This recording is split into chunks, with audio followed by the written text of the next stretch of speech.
The One Big Beautiful Bill delivers one of the largest middle and working class tax cuts in U.S. history and is also a historic investment in health care, giving $50 billion to transform access for families in rural areas.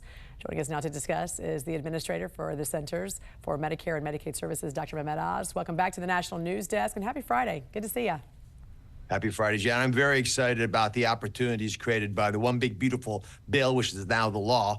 And as you point out, it's allocated $50 billion to be used to build rural health in this country. And the Rural Health Transformation Fund, by the way, the president is so passionate about this, the White House is putting a memo out momentarily clarifying all the ways this is possible to help your community. But I'm actually going to Colorado Springs tomorrow to speak to the National Governors Association to outline what we're about to talk about, how much we can do in our rural areas. We have to engage governors. Every one of the governors has an opportunity to pull down some of this money. We want all the states to benefit. And all this happened because you took out the fraud, waste, and abuse within the American Medicaid system within the One Big Beautiful Act. Were you surprised to see how much fraud there was? Stunned.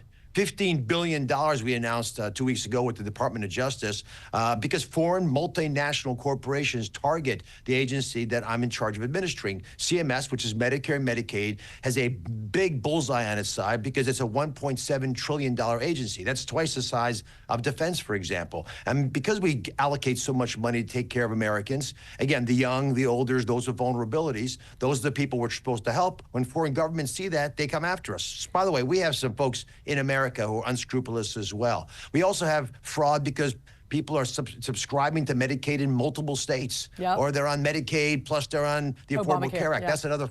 That's $14 billion more dollars we just announced. So these are massive amounts of money that the American people are no longer have to pay for. And we can put that money towards helping Americans who are struggling. And Jan, on the rural side, only about 5% of all Medicaid dollars go to rural hospitals. They're smaller. They're about half the occupancy of urban hospitals. So they need the support. These are the lifeblood of many communities, especially in frontier areas. You have to have hospital systems and mechanisms to have babies delivered, take care of emergencies and the like. And this president is insistent, so is Secretary Kennedy, on making sure that system works well. We need transformation, not just to pay the bills, but actually look for deep, innovative opportunities. Yeah, and you can do some of that also by cutting out some of this fraud and waste you just talked about. Dr. Oz, is there a way to make sure this does not happen again in the future? Because when you talk about someone who could literally enroll in Medicaid in multiple states, or also, double dip and have, Medicaid as well as Obamacare, how does that happen? Jan, it's vigilant. You have to be vigilant all the time, looking for new ways where people try to cheat the system. But the wonderful thing about this law, this One Big Beautiful Bill, is that it actually got into the details of all the different ways we were getting scammed. And the most important one is you have to actually know who's requesting the money for Medicaid. And that was stopped during the COVID era. It was not returned during the Biden administration. So we really didn't ask people questions like, how much money did you make last year? Who are you? Where do you live?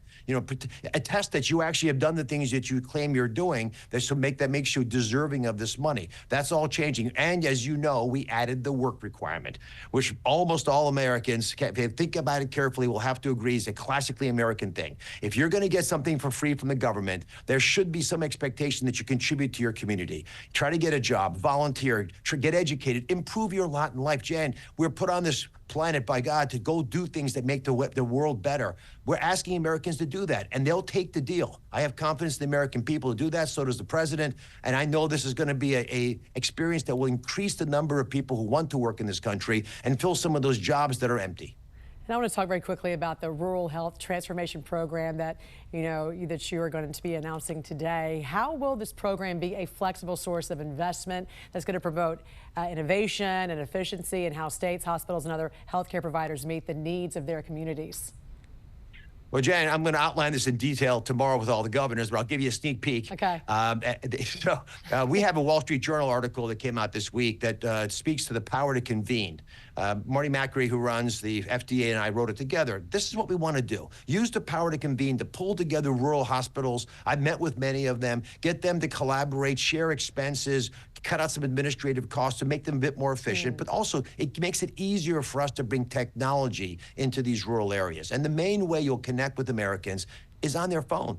And so we have a big event on Wednesday at the White House. The president's hosting it, where we're going to start to outline not just the Rural Health Transformation Fund, but even larger, the modernization of healthcare in America. And it's especially going to help in rural areas because we're freeing up telehealth to be able to get to you wherever you are. But here's the deal. Our biggest partner, Jen, and you know this, is the American people.